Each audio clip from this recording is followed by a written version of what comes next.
বন্ধুগণ, অবশ্যই দেশকে সুশৃঙ্খল অবস্থায় আনতে হলে আমাদের একটা কার্যকর নির্বাচন লাগবে।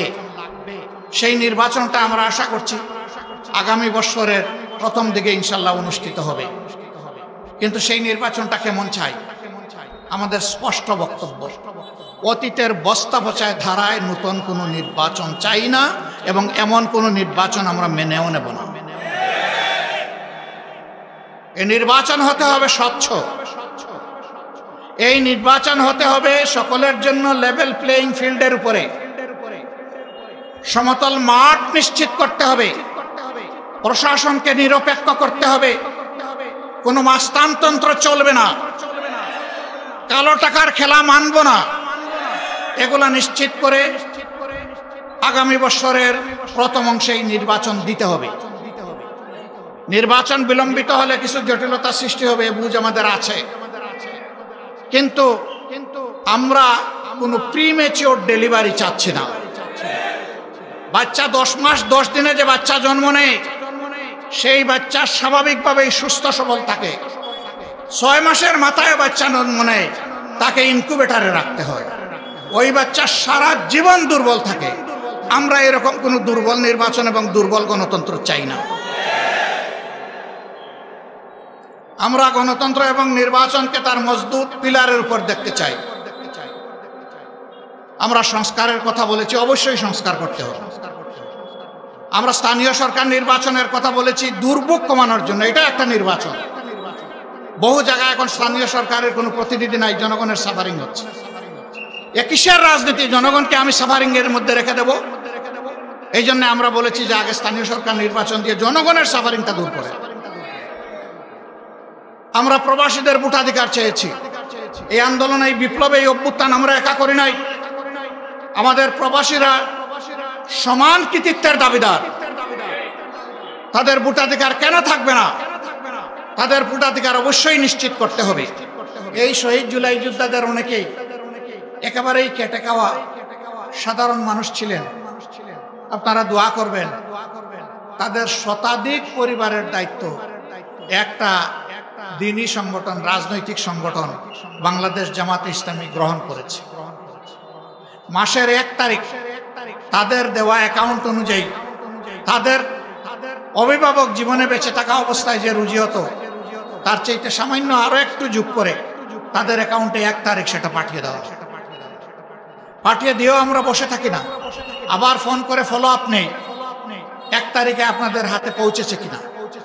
কোনো মাসে 1 তারিখে যদি দেখি আমরা আশঙ্কা, তার আগের দিন পাঠিয়ে দেওয়ার চেষ্টা। এরপরে আমরা খেয়াল করলাম জুলাই যুদ্ধে যারা আহত, তাদের ব্যাপারটা কি হবে।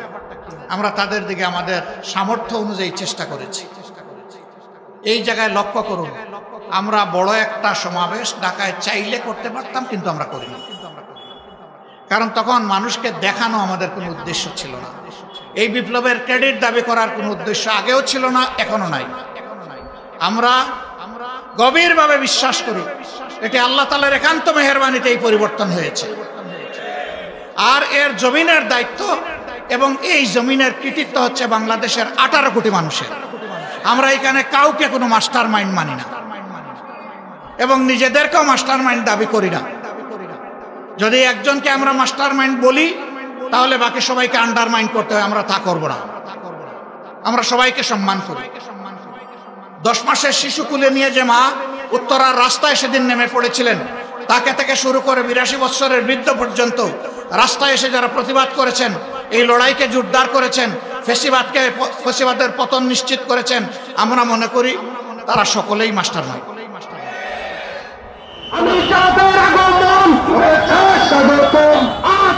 সম্মেলনে দিন সবল করুন প্রোগ্রামের পক্ষ থেকে আমি জামাতের আগমন শুভেচ্ছার স্বাগতম।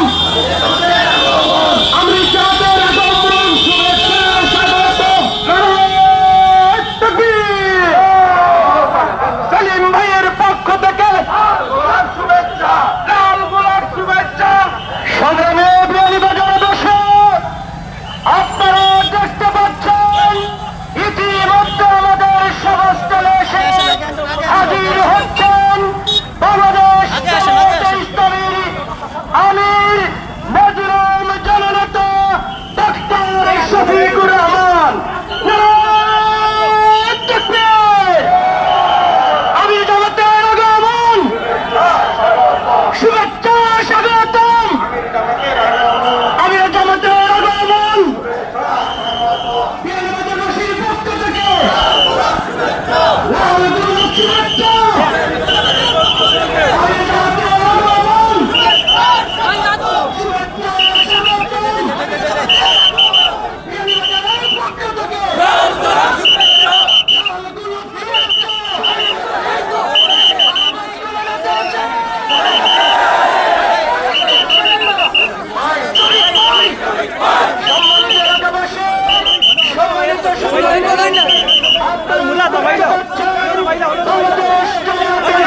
জননেতা জনাব ডাক্তার শফিকুর রহমান সাহেব, বাংলাদেশ জামাতে ইসলামীর আমিরে জামাত, এখন আমাদের উদ্দেশ্যে গুরুত্বপূর্ণ বক্তব্য রাখবেন।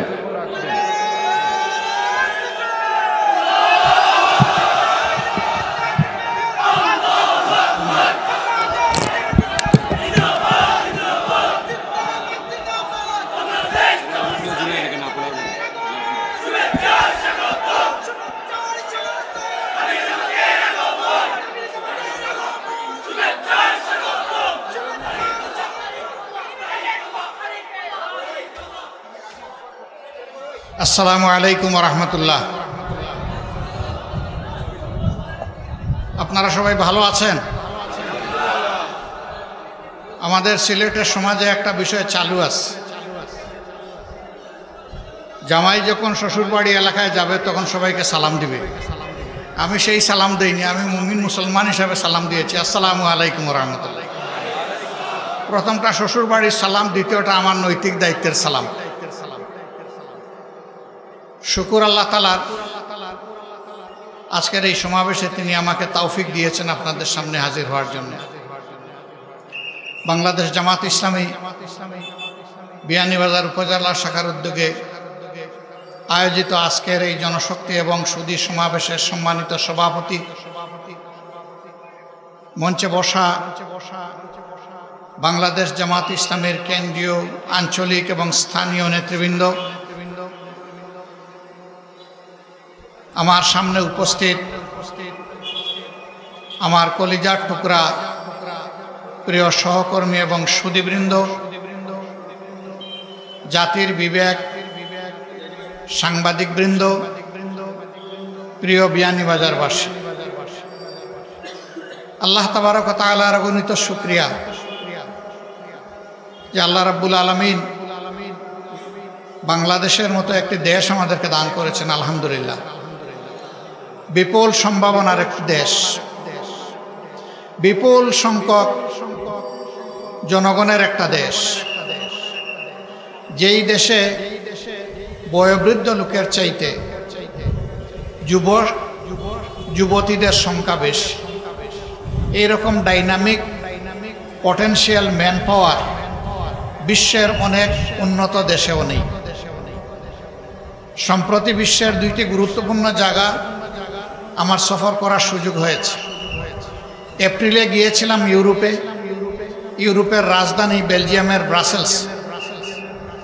সেখানে বিভিন্ন দেশ, ইউরোপিয়ান কমিশন এবং ইউরোপিয়ান ইউনিয়নের যারা দায়িত্বশীল ব্যক্তিবর্গ, তাদের সাথে আমাদের বসার সুযোগ হয়েছে। কোনো কোনো দেশে তাদের 42%-এর চাইতে বেশি জনশক্তি রয়েছেন যাদের বয়স 70 বছরের ঊর্ধ্বে। আলহামদুলিল্লাহ, আমাদের দেশে 35 বছরের নিচে যাদের বয়স, তাদের সংখ্যাটা প্রায় এরকম। আল্লাহু আকবার। এরাই ক্রিয়েটিভ, এরাই একটা সমাজকে কিছু গড়ে দিতে পারে। এদের উপরে নির্ভর করে যুগে যুগে সকল সমাজে পরিবর্তন এসেছে। এটা বিশাল একটা শক্তি আমাদের দেশের জন্য। আমাদের মাটির নিচে আল্লাহ সম্পদ দিয়েছেন, মাটির উপরে সম্পদ দিয়েছেন, আমাদের পানি জলসীমার ভিতরে সমুদ্রে, নদীতে আল্লাহ সম্পদ দিয়েছেন, সমুদ্রের তলায়ও আল্লাহ সম্পদ দিয়েছে। কিন্তু এত সম্পদ থাকা সত্ত্বেও আমরা কেন আমাদের স্বপ্নের বাংলাদেশটা গড়তে পারলাম না? কেন একটি ইনসাফ ভিত্তিক সমাজ গত 54 বছরে আমরা পেলাম না? উত্তর একটাই, একটা সম্পদের অভাবের কারণে আমরা এটা পারিনি। এটি হচ্ছে চারিত্রিক সম্পদের অভাব। এই চারিত্রিক সম্পদের অভাবের কারণেই আমরা দেশ গড়তে পারিনি। যারাই যখন দেশের দায়িত্বে গিয়েছেন দেশ পরিচালনার জন্য, তারা প্রথমে চিন্তা করেছেন আমার সুবিধাটা কোথায়, এরপরে চিন্তা করেছেন আমার দলের সুবিধা কোথায়। এই দুই সুবিধা মিটাতে গিয়ে তারা হাঁপিয়ে উঠছেন। এরপরে জনগণের দিকে আসলেই ভালো করে ফিরে তাকানোর তারা সময় পাননি। এই প্রত্যেকটা মানুষ বড় ভাগ্যবান ভাই, আমি তার ব্যতিক্রম। সবার নিজের বাড়ির চাইতে শ্বশুর বাড়ি ধনী, তবে ইলেকশনের আগে নয়, বিজয়ী হওয়ার আগে নয়। বিজয়ী হওয়ার আগে হয়তো বা গরিব অথবা সমকক্ষ, কিন্তু বিজয়ী হয়ে গেলে এই শ্বশুর বাড়ির ধন রাতারাতি বাড়তে থাকে। তার কারণ মনে মনে ভয় পায়, আমার অ্যাকাউন্টে যদি টাকা ঢুকে দুদক হয়তো আমার ঘরে একদিন চলে আসবে। কিন্তু যদি শ্বশুর শাশুড়ি শালা শালীর নামে পোস্টিং হয়ে যায়, শালার বোন নামে যদি জমা থাকে, তাইলে আশা করি দুদক সেখানে পৌঁছবে না। কিন্তু কপাল মন্দ থাকলে দুদক সব জায়গায় চলে যায়। এরা দুদককে ভয় করে। এই জায়গায় যদি তারা আল্লাহ তাআলাকে ভয় করতো, তাইলে জনগণের সম্পদে তারা হাত দিতে পারতেন না।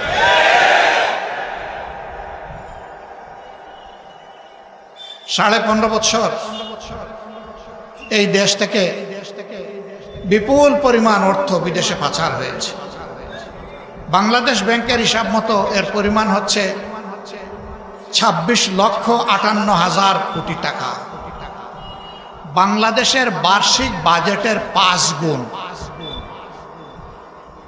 এই টাকা যদি বাংলাদেশের ভিতরে থাকতো, তাহলে বাংলাদেশ আজকে কোথায় চলে যেত? এ মাসেই গিয়েছি চীন সফরে, এপ্রিলে গিয়েছিলাম ইউরোপে। সবার একই কথা, তোমাদের দেশে যদি একটা জিনিসের উপর তোমরা বিজয় অর্জন করতে পারো, তাহলে তোমাদের দেশ বদলাতে 20 থেকে 25 বছরের বেশি সময় লাগবে না। একই কথা। আমরা জিজ্ঞেস করেছি, আমাদের তো একটা অবজারভেশন আছে, তোমাদেরটা কি? বলেছে এটা দুর্নীতি, দুর্নীতি এবং দুর্নীতি। এই দুর্নীতি যদি তোমরা ঠেকাতে পারো, তোমাদের দেশ বদলে যাবে। আমরা তোমাদের দেশের সাথে ব্যবসা বাণিজ্য করি, তোমাদের দেশের দুর্নীতি দেখে আমরা লজ্জিত হই, কিন্তু তোমাদের লোকেরা লজ্জিত হয় না। এটা কি একটা জাতির জন্য লজ্জার বিষয় নয়? দুর্নীতি এমনই একটা মহারোগ, যেই রোগ সমাজের আর কোনো কিছু বাকি রাখে না। এই দুর্নীতির কারণেই সমাজে সন্ত্রাস হবে, দুর্নীতির কারণেই লম্পটরা লম্পট্য করে টাকার বিনিময়ে রেহাই পেয়ে যাবে। দুর্নীতির কারণে নিরীহ মানুষকে স্লটার করে জবাই করার পরে সে বেঁচে যাবে তার টাকা পয়সা দিয়ে। এই দুর্নীতির বহু রূপ আছে। মানুষ মনে করে শুধুমাত্র ঘুষ আর চাঁদা, এই দুইটাতেই বোধহয় দুর্নীতি। না, অবশ্যই এই দুইটা বড় মাত্রার দুর্নীতি, কিন্তু এর বাইরে আরেকটা বড় দুর্নীতি আছে, এটা হচ্ছে বুদ্ধিভিত্তিক দুর্নীতি। বুদ্ধি দিয়ে জনগণকে ঠকিয়ে, জনগণকে ঠেকিয়ে নিজের কপাল গড়ার বুদ্ধি। এটা তারাই করতে পারে সত্যিকার অর্থে দেশ এবং জনগণের প্রতি যাদের দায়বদ্ধতা নাই, ভালোবাসা নাই, মায়া নাই। তারা কারা? তারা আকাশে মেঘ দেখলে যারা দেশ থেকে পালায় যায় তারা। এই দেশ যদি তার নিজের দেশ মনে করত, জনগণের কাছে যদি দায়বদ্ধতা মনে করত, তাহলে নিশ্চয়ই তারা এই অপকর্মে জড়িত হতো না। তারা দেশ থেকে পালায় কেন? পালায় এ কারণে, যখন ক্ষমতায় থাকে তখন ধরাকে সরাজ্ঞান করে, আর সব কিছুকে তার শ্বশুর বাড়ির যৌতুক মনে করে, সব কিছুকে হালাল মনে করে পেট ভরে। কিন্তু যখন ক্ষমতার মসনদ কোমরের নিচ থেকে চলে যায়, তখন চোখে অন্ধকার দেখে। তখন দেশটাকে একা পালায় না, গোষ্ঠী শুদ্ধ পালায়। বাংলাদেশ জামাত ইসলামী একটি মজলুম সংগঠন। এই সংগঠনের কোনো দায়িত্বশীল নেতা দেশ ছেড়ে পালাননি। বহু বিপদ এসেছে, চোখের সামনে ফাঁসির রশি দেখার পরেও আমাদের শ্রদ্ধেয় নেতা মীর কাসেম আলী আমেরিকা থেকে বাংলাদেশে চলে এসেছিলেন। তাকে বলা হয়েছিল don't come back to Bangladesh. তিনি বলেছিলেন কেন? বলছে যে আপনার নেতৃবৃন্দের প্রতি যা হচ্ছে আপনার প্রতি তাই হবে, কোনো ব্যতিক্রম হবে না। তিনি বলছিলেন ইনশাআল্লাহ আই উইল ফেস। আমি সত্যের উপর, সত্যের পাটাতনের উপর দাঁড়িয়ে আমি মিথ্যার প্রতিবাদ করবো ইনশাআল্লাহ। তাতে যদি আমার জীবন যাবে, আমার দেশে যাবে, আমি পালিয়ে চুরের মতো বিদেশের মাটিতে থাকবো না। তিনি ফাঁসির রশিকে চোখের সামনে দেখেও চলে এসেছিলেন এবং সত্যি হাসতে হাসতে সেই ফাঁসির রশিকেও তিনি বরণ করেছেন। কেন তাহলে আমরা দেশ ছাড়ি না? কেন বিদেশ গেলেও চলে আসি ঝুঁকি নিয়ে? দুটি কারণ। নাম্বার ওয়ান, আমরা এই দেশকে, দেশের মানুষকে ভালোবাসি, সুতরাং এই মানুষ ছেড়ে আমরা কোথাও গিয়ে শান্তি পাই না। নাম্বার টু, আমরা যেহেতু চুরি চামারি করি না, এই জন্য আমাদের লোকদের কোনো বেগম ভাড়া নাই, থাকবে কোথায়? এই জন্যেই ঠিকানা আমাদের একটাই, আলহামদুলিল্লাহ, এটা আল্লাহ তাআলার জন্ম দেওয়া বাংলাদেশ। এই বাংলাদেশকে নিয়ে আমরা গর্ব করি, এই বাংলাদেশকে নিয়েই আমরা বাঁচতে চাই। আল্লাহ তাআলার কাছে আমরা সাহায্য চাই, এদেশের আপামর জনসার সাথে আমরা যেন মর্যাদার সাথে এই বাংলাদেশে বসবাস করতে পারি। শুধু বাংলাদেশ জামাতে ইসলামী আরামে থাকলে আমরা শান্তি পাবো না, আর আরামে থাকার কোনো সুযোগও নাই। থাকতে হলে গোটা সমাজকে নিয়েই থাকতে হবে। এই জন্য আমরা পরিষ্কার বলেছি, আমরা একটা সংগঠন, সংগঠনের সহকর্মীদেরকে, এত মজলুম সহকর্মী কি তাণ্ডব গিয়েছে আমাদের উপর দিয়ে, আপনারা তার সাক্ষী। কোনো বক্তা আমার সামনেই সেই কথাগুলো বলেছেন, এই জন্য আমি এটার আর পুনরাবৃত্তি করতে যাচ্ছি না। কিন্তু 5 আগস্টের পরে আপনারা কি দেখলেন? যে বাংলাদেশ জামাতে ইসলামী তার 11 জন শীর্ষ নেতাকে হারিয়েছে, যে বাংলাদেশ জামাতে ইসলামীর প্রত্যেকটি কার্যালয় 3.5 বৎসর সিলগালা করে রাখা হয়েছিল, যেই বাংলাদেশ জামাতে ইসলামীর নিবন্ধন এবং প্রতীক কেড়ে নেওয়া হয়েছিল, যেই বাংলাদেশ জামাতে ইসলামীর শত শত কর্মীকে খুন করা হয়েছে, অসংখ্য কর্মীকে গুম করা হয়েছে, শেষ পর্যন্ত দিশাহারা হয়ে যে বাংলাদেশ জামাতে ইসলামীকে নিষিদ্ধ ঘোষণা হয়েছে, এর সাথে ইসলামী ছাত্র শিবির সহ আমাদের সকল সংগঠন। কিন্তু 5 তারিখ এই পট পরিবর্তনের পর আমরাই সবার প্রথমে জাতিকে অনুরোধ জানিয়েছিলাম, মেহেরবানি করে শান্ত থাকুন, ধৈর্য ধরুন, কেউ কারো উপর কোনো প্রতিশোধ নেবেন না। গদিতে থাকা অবস্থায় ওবায়দুল কাদের আওয়ামী লীগের সাধারণ সম্পাদক সাহেব বলেছিলেন তার দলের লোকদেরকে যে কোনো মূল্যে গদি টিকিয়ে রাখতে হবে। যদি গদি চলে যায়, প্রথম 2 দিনে, চলে যাওয়ার প্রথম 2 দিনে 5 লক্ষ আওয়ামী সন্তানকে হত্যা করা হবে। আলহামদুলিল্লাহ, এ ধরনের বিপ্লব, পরিবর্তন, অভ্যুত্থান যতগুলা দেশ দেখেছে তারা রক্তের স্রোত এবং বন্যা দেখেছে, কিন্তু বাংলাদেশে তা হয়নি। আলহামদুলিল্লাহ, বাংলাদেশের মানুষ আমাদের অনুরোধ রক্ষা করেছে। এর পাশাপাশি শুধু অনুরোধে কথায় চিড়া ভিজে না, পানি অথবা দুধ দিতে হয়। আমরা সাথে সাথে আমাদের সহকর্মীদেরকে বলেছি, যাও, চলে যাও, সকল ধর্মের, মুসলমানদের মসজিদ, হিন্দুদের মন্দির, খ্রিস্টানদের গির্জা এবং বৌদ্ধদের মঠ, এই সবগুলো শক্ত পাহারা বসাও, লাঠি হাতে দাঁড়িয়ে থাকো, কোনো দুর্বৃত্ত যাতে গিয়ে সেখানে কোনো আঘাত করতে না পারে। আমরা বলেছিলাম এরকম পরিবর্তন হলে দেখা যায় যাদেরকে বলা হয় মাইনরিটি, আমরা মাইনরিটি বলি না, সংখ্যালঘু বলি না, বিভিন্ন ধর্মের লোকদের উপর অত্যাচার হয়, জুলুম হয়। আমরা বলেছিলাম তাদের শুধু ধর্মীয় উপাসনা নয়, কোনো ব্যক্তিও যদি আমাদের সাহায্য চায় তারও বাড়ি পাহারা দেয় এবং প্রয়োজনে তার সাথে রাত্রে ঘুমাবা, তাকে নিরাপত্তা দেওয়ার জন্য, আশ্বস্ত করার জন্য। একটানা 15 দিন আমাদের সহকর্মীরা সেই স্বেচ্ছাসেবকের দায়িত্ব পালন করেছে। আল্লাহ কবুল করুন, যার কারণে কারো কুমতলব থাকলেও বড় কোনো দুর্ঘটনা ঘটানোর সাহস পায়নি। বাংলাদেশ বেঁচে গেছে। আমরা এই দেশের প্রত্যেকটি মানুষকে জাতি ধর্ম নির্বিশেষে ভালোবাসি, সম্মান করি, এটা তার প্রমাণ।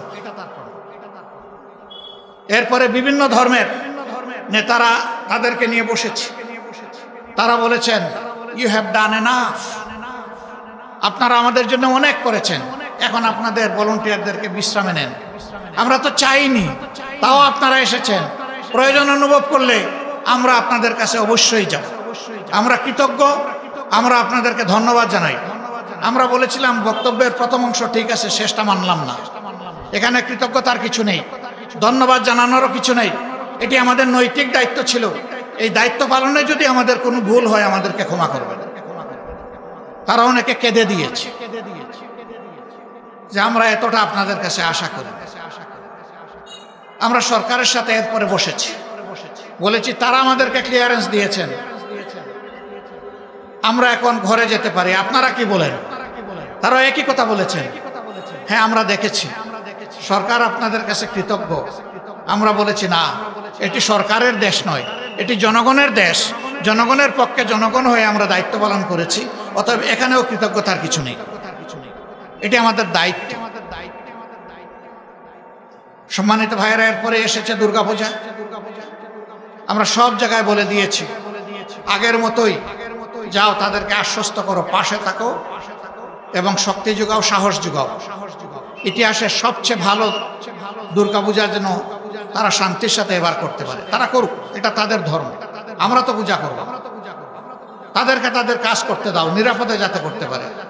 আলহামদুলিল্লাহ, সেই কাজটা অত্যন্ত শান্তিপূর্ণভাবে, গাছের একটা পাতাও পড়ে নাই বলতে হবে, সেই রকম শান্তিপূর্ণভাবে এবার পালিত হয়েছে। জামাতে ইসলামী সরকারে যায়নি, সরকারের অংশ নয়, একটা দায়িত্বশীল রাজনৈতিক সংগঠন, দ্বীনি সংগঠন। এই জায়গা থেকে যেটুকু আমাদের পক্ষে করণীয় সেটা আমরা করার চেষ্টা করছি। জুলাই যুদ্ধে যারা শহীদ হয়েছে, প্রতিটি শহীদের ঘরে আমরা সাথে সাথে পৌঁছে যাওয়ার চেষ্টা করেছি, পরিবারকে সান্ত্বনা দিয়েছি, তাদের জন্য দোয়া করেছি, তাদের কাছে দোয়া চেয়েছি, তাদেরকে আশ্বস্ত করেছি এখন থেকে আমরাও আপনাদের পরিবারের সদস্য এবং আমরা আপনাদের সাথে আছি, ইনশাল্লাহ আমরা আপনাদের সাথে থাকব। এই শহীদ জুলাই যোদ্ধাদের অনেকেই একেবারেই কেটে খাওয়া সাধারণ মানুষ ছিলেন। আপনারা দোয়া করবেন, তাদের শতাধিক পরিবারের দায়িত্ব একটা দ্বীনি সংগঠন, রাজনৈতিক সংগঠন বাংলাদেশ জামাতে ইসলামী গ্রহণ করেছে। মাসের 1 তারিখ তাদের দেওয়া অ্যাকাউন্ট অনুযায়ী তাদের অভিভাবক জীবনে বেঁচে থাকা অবস্থায় যে রুজি হতো তার চাইতে সামান্য আরো একটু যোগ করে তাদের অ্যাকাউন্টে 1 তারিখ সেটা পাঠিয়ে দেওয়া হয়।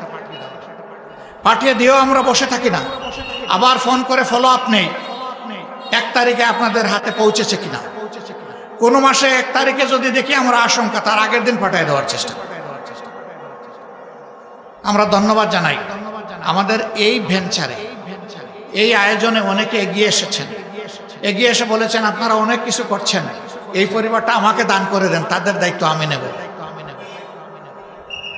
আমরা আসলেই তাদের কাছে ঋণী, আমরা খুশি মনে তাদের হাতে ছেড়ে দিয়েছি, কিন্তু ওইটারও আমরা খবর নেই যে ছেড়ে দেওয়ার পরে তারা কেমন চলছে।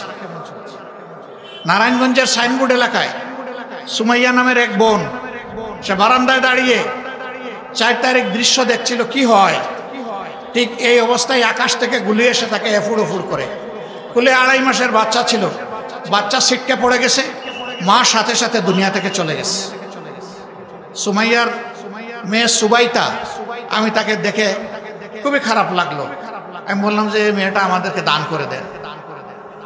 পরিবারের সদস্যরা বললো আমরা শান্তিতে থাকবো যদি এই মেয়েকে আপনাদের কাছে দান করে দিতে পারি। আলহামদুলিল্লাহ, তারা দান করে দিল। ঢাকার এক বিশিষ্ট শিল্পপতি, আল্লাহ যাকে ছেলে মেয়ে কিছুই দেননি, তিনি খবর পেলেন, তিনি ওই পরিবারে ছুটে গেলেন, মেয়েটা নিতে চাইলেন। তারা বললো এ মেয়ের মালিক আমরা নই, এ মেয়ের অভিভাবক জামাত ইসলামী, এইটা দেওয়া না দেওয়া তাদের ব্যাপার। তিনি আমার কাছে ছুটে আসলেন। আমি তাকে বললাম আমি আপনার পক্ষে উকালতি করতে পারি, কিন্তু তাদের ইচ্ছার বিরুদ্ধে আমি কিছু করতে পারবো না। আমি দরদ নিয়ে, দায়িত্ব নিয়ে আপনার কথা বলবো, যদি তারা গ্রহণ করে আমার আপত্তি নাই। আমি যখন তাদেরকে বললাম তখন বলল যে আমাদের এই অবুঝ বাচ্চার জন্য আপনাদের কুলটাকেই আমরা নিরাপদ মনে করছি, আমাদের শিল্পপতি হওয়ার দরকার নেই। রিয়েলি এরা আমাদেরকে ঋণী করেছে। এরপরেই চলে আসলো বন্যা, আমরা ফিরে তাকালাম না কোনো দিকে, সবার আগে চলে গেলাম সেখানে। ফেনীর পানিতে নেমে আমরা চিৎকার দিয়ে বললাম বাংলাদেশের জনগণকে যাদের সামর্থ্য আছে ছুটে আসুন, পাশে দাঁড়ান, সেবা করুন, মানুষের দোয়া গ্রহণ করুন।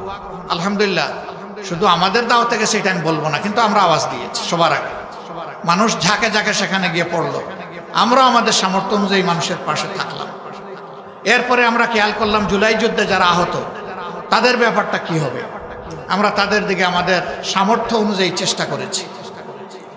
এই জায়গায় লক্ষ্য করুন, আমরা বড় একটা সমাবেশ ঢাকায় চাইলে করতে পারতাম, কিন্তু আমরা করিনি। কারণ তখন মানুষকে দেখানো আমাদের কোনো উদ্দেশ্য ছিল না। এই বিপ্লবের ক্রেডিট দাবি করার কোনো উদ্দেশ্য আগেও ছিল না, এখনো নাই।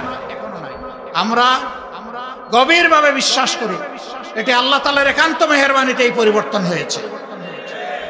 আর এর জমিনের দায়িত্ব এবং এই জমিনের কৃতিত্ব হচ্ছে বাংলাদেশের 18 কোটি মানুষের। আমরা এখানে কাউকে কোনো মাস্টার মাইন্ড মানি না এবং নিজেদেরকেও মাস্টার মাইন্ড দাবি করি না। যদি একজনকে আমরা মাস্টার মাইন্ড বলি তাহলে বাকি সবাইকে আন্ডারমাইন্ড করতে হয়, আমরা তা করব না। আমরা সবাইকে সম্মান করি। 10 মাসের শিশু কুলে নিয়ে যে মা উত্তরার রাস্তায় সেদিন নেমে পড়েছিলেন, তাকে থেকে শুরু করে 82 বছরের বৃদ্ধ পর্যন্ত রাস্তায় এসে যারা প্রতিবাদ করেছেন, এই লড়াইকে জোরদার করেছেন, ফ্যাসিবাদের পতন নিশ্চিত করেছেন, আমরা মনে করি তারা সকলেই মাস্টারমাইন্ড।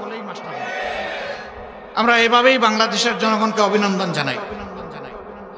বন্ধুগণ, অবশ্যই দেশকে সুশৃঙ্খল অবস্থায় আনতে হলে আমাদের একটা কার্যকর নির্বাচন লাগবে। সেই নির্বাচনটা আমরা আশা করছি আগামী বছরের প্রথম দিকে ইনশাল্লাহ অনুষ্ঠিত হবে। কিন্তু সেই নির্বাচনটা কেমন চাই? আমাদের স্পষ্ট বক্তব্য, অতীতের বস্তা পচায় ধারায় নতুন কোনো নির্বাচন চাই না এবং এমন কোনো নির্বাচন আমরা মেনেও নেব না। এই নির্বাচন হতে হবে স্বচ্ছ, এই নির্বাচন হতে হবে সকলের জন্য লেভেল প্লেইং ফিল্ডের উপরে। সমতল মাঠ নিশ্চিত করতে হবে, প্রশাসনকে নিরপেক্ষ করতে হবে, কোনো মাস্তানতন্ত্র চলবে না, কালো টাকার খেলা মানব না। এগুলা নিশ্চিত করে আগামী বছরের প্রথম অংশেই নির্বাচন দিতে হবে। নির্বাচন বিলম্বিত হলে কিছু জটিলতা সৃষ্টি হবে, বুঝ আমাদের আছে, কিন্তু আমরা কোনো প্রিমেচিওর ডেলিভারি চাচ্ছি না। বাচ্চা 10 মাস 10 দিনে যে বাচ্চা জন্ম নেয়, সেই বাচ্চা স্বাভাবিকভাবেই সুস্থ সবল থাকে। 6 মাসের মাথায় বাচ্চা জন্ম নেয়, তাকে ইনকিউবেটরে রাখতে হয়, ওই বাচ্চা সারা জীবন দুর্বল থাকে। আমরা এরকম কোনো দুর্বল নির্বাচন এবং দুর্বল গণতন্ত্র চাই না। আমরা গণতন্ত্র এবং নির্বাচনকে তার মজবুত পিলারের উপর দেখতে চাই। আমরা সংস্কারের কথা বলেছি, অবশ্যই সংস্কার করতে হবে। আমরা স্থানীয় সরকার নির্বাচনের কথা বলেছি দুর্ভোগ কমানোর জন্য, এটা একটা নির্বাচন। বহু জায়গায় এখন স্থানীয় সরকারের কোনো প্রতিনিধি নাই, জনগণের সাফারিং হচ্ছে। এ কিসের রাজনীতি? জনগণকে আমি সাফারিং এর মধ্যে রেখে দেব? এই জন্য আমরা বলেছি যে আগে স্থানীয় সরকার নির্বাচন দিয়ে জনগণের সাফারিংটা দূর করে। আমরা প্রবাসীদের ভোটাধিকার চেয়েছি। এই আন্দোলন, এই বিপ্লবে, এই অভ্যুত্থান আমরা একা করি নাই। আমাদের প্রবাসীরা সমান কৃতিত্বের দাবিদার। তাদের ভোটাধিকার কেন থাকবে না? তাদের ভোটাধিকার অবশ্যই নিশ্চিত করতে হবে।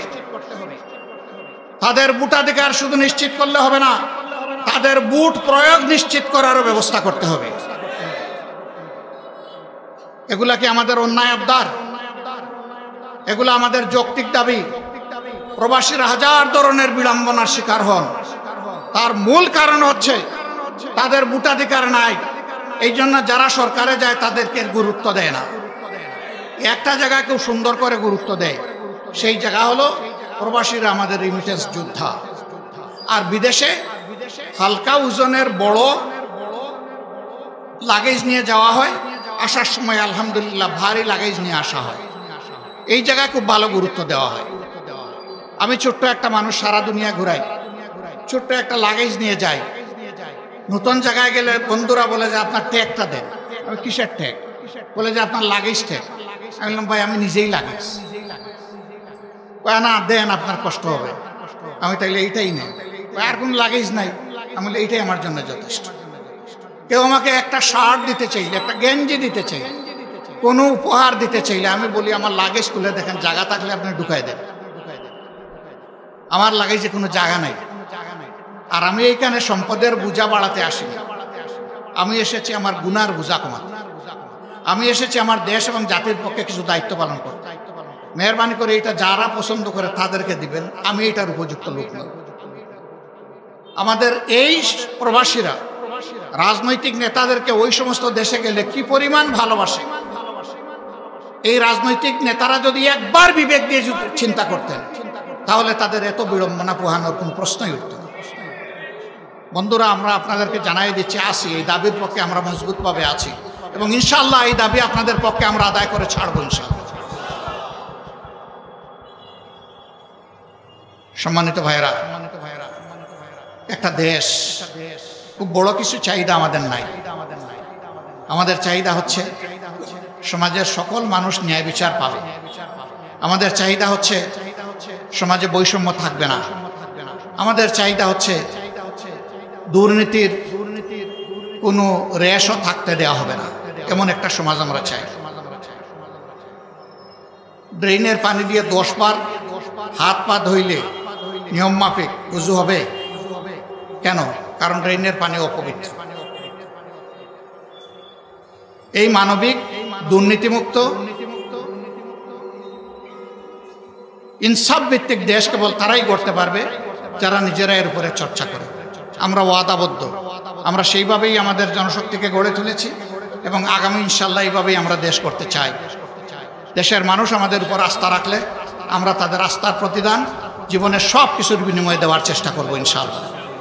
বিয়ানীবাজারের পাশে একটা উপযুক্ত মানুষকে আপনাদের সামনে আমরা প্লেস করেছি, তার সম্পর্কে ইতিমধ্যেই জেনেছি।